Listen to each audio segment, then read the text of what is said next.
Bonjour et bienvenue sur cette vidéo où nous allons parler de Diaspora. Alors, qu'est-ce que Diaspora? Eh bien, Diaspora est un réseau social, mais qui va respecter votre vie privée. Diaspora peut remplacer Facebook ou Twitter, par exemple, parmi les réseaux sociaux les plus connus. Alors, j'ai fait partie des premières personnes à utiliser Facebook lorsqu'il a été créé. Et je me rappelle que lorsque je disais à mes proches que j'étais sur Facebook, eh bien la réaction était sur quoi? Facebook, c'est quoi ce truc? Et lorsque j'expliquais ce que c'était, eh bien je n'avais pas vraiment déclenché un engouement énorme. Et tout le monde trouvait ça un petit peu totalement inutile et inintéressant. Aujourd'hui, une personne sur deux en France est sur Facebook. Oui, vous m'avez bien entendu, la moitié de la population française est sur Facebook. La moitié d'un pays jette en pâture sa vie privée à quelques milliers de personnes qui leur sont totalement étrangères. Et qui plus est, dans un pays étranger. Ces quelques milliers de personnes connaissent toutes leurs relations, des photos, des vidéos, des chats, bref, euh, la quantité d'informations collectées par Facebook ou Twitter ou Instagram est absolument colossale. Alors bien sûr, tous ces réseaux sociaux sont basés sur une centralisation des données.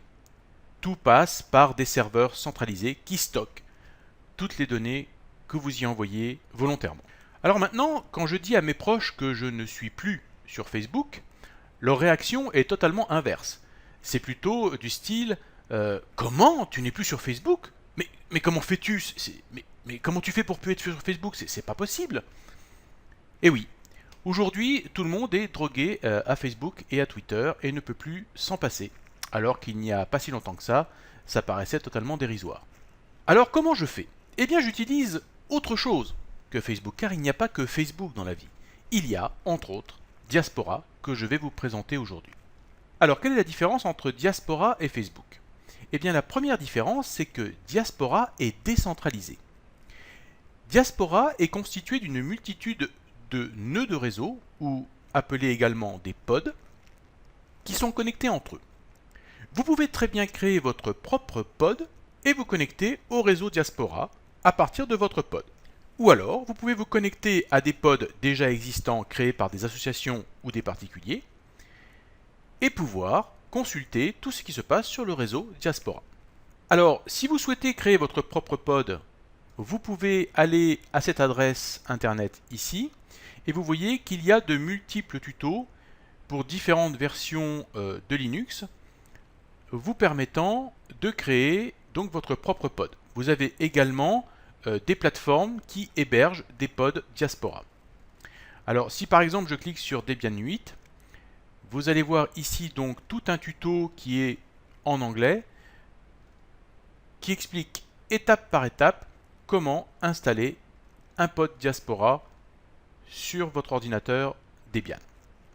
Alors je ne vais pas vous montrer comment installer un pod Diaspora parce que, soyons clairs, c'est vraiment le parcours du combattant. Il faut avoir beaucoup de connaissances techniques. Entre autres, il faut savoir utiliser des bases de données de type Postgres ou MySQL.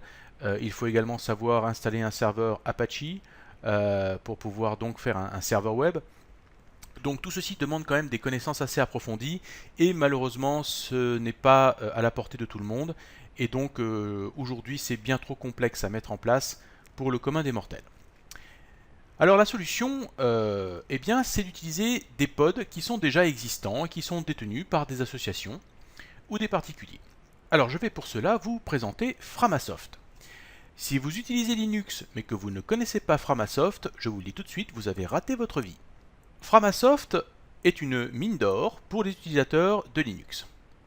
Vous allez y trouver plein d'astuces, plein de logiciels libres pour votre Linux adoré.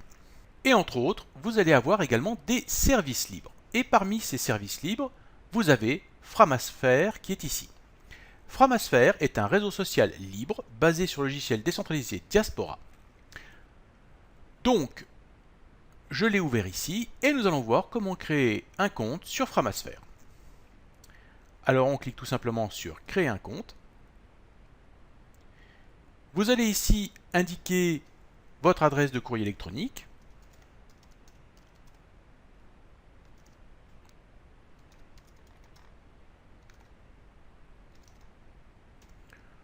Votre nom d'utilisateur,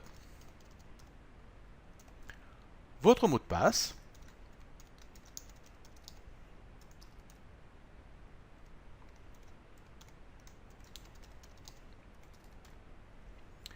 et enfin, vous allez saisir le petit code qui permet de savoir si vous êtes une machine ou un être humain.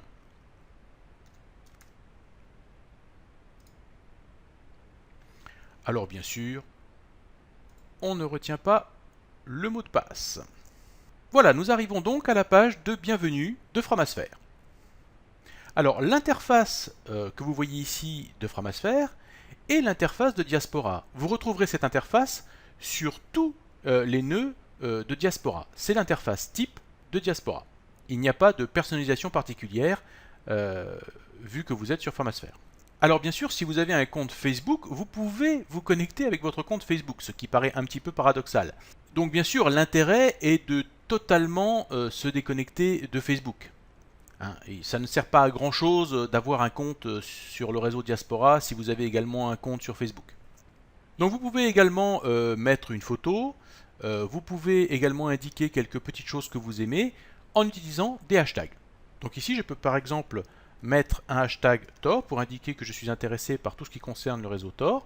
Vous voyez qu'il me propose également d'autres hashtags qui pourraient correspondre à cela, mais je vais laisser simplement Tor, ce qui devrait suffire. Voilà, donc vous pouvez mettre autant de hashtags que vous voulez, c'est exactement le même principe que sur Twitter, et ainsi suivre des flux d'informations qui correspondent à ce qui vous intéresse, à vos centres d'intérêt. Nous allons cliquer sur le bouton, et nous avons donc ici bien, quelque chose qui ressemble totalement à Facebook. Vous voyez qu'ici nous avons donc le flux de données qui est au centre, et vous voyez qu'il m'a déjà donc proposé pas mal de choses. Regardez par exemple ici, nous avons effectivement un article qui correspond à Tor, et vous voyez qu'il y a donc des tas de gens qui postent des informations exactement comme sur Facebook. Ici par exemple, on voit un autre article qui concerne Tails. Donc vous voyez que là on se retrouve vraiment sur quelque chose de très similaire à Facebook. La différence, c'est qu'ici on est vraiment sur un réseau décentralisé. Chaque pod est relié aux autres pods et il n'y a aucune centralisation des données. Et donc toutes les informations ne sont pas dans les mains d'une seule personne. Le pouvoir n'est pas dans les mains d'une seule personne. Et ça, c'est très important. La décentralisation, c'est la clé pour le respect de la vie privée sur Internet. Donc lorsque vous choisissez un service sur Internet, privilégiez toujours des services qui sont décentralisés par rapport à ceux qui sont centralisés. Ici vous voyez que nous pouvons recevoir également des messages privés. Donc on va dire quitter la page pour pouvoir voir la suite. Et vous voyez qu'ici nous avons donc un message de bienvenue de la part de l'équipe de Framasphere. Nous allons revenir en arrière. Vous voyez qu'ici, on peut donc voir les tags que l'on suit. Vous voyez qu'on a notre tag Tor qui est ici. Et nous pouvons bien sûr ajouter autant de tags qu'on le souhaite pour suivre d'autres activités. Ici, bien sûr, vous pouvez poster n'importe quel message, ajouter une photo, par exemple, en cliquant sur le petit appareil photo qui est ici. Ici, comme sur Facebook, vous pouvez également choisir vers qui vous allez publier ces messages, famille, amis, travail, connaissances ou tout le public. Bref, vous allez vraiment vous retrouver dans une interface qui est très similaire à Facebook, mais sans les désavantages de Facebook. Vous remarquerez aussi qu'il n'y a pas de publicité.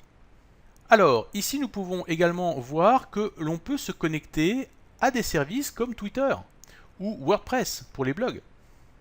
Donc vous pouvez tout à fait utiliser Diaspora pour agréger des flux d'informations venant d'autres services qui sont très connus.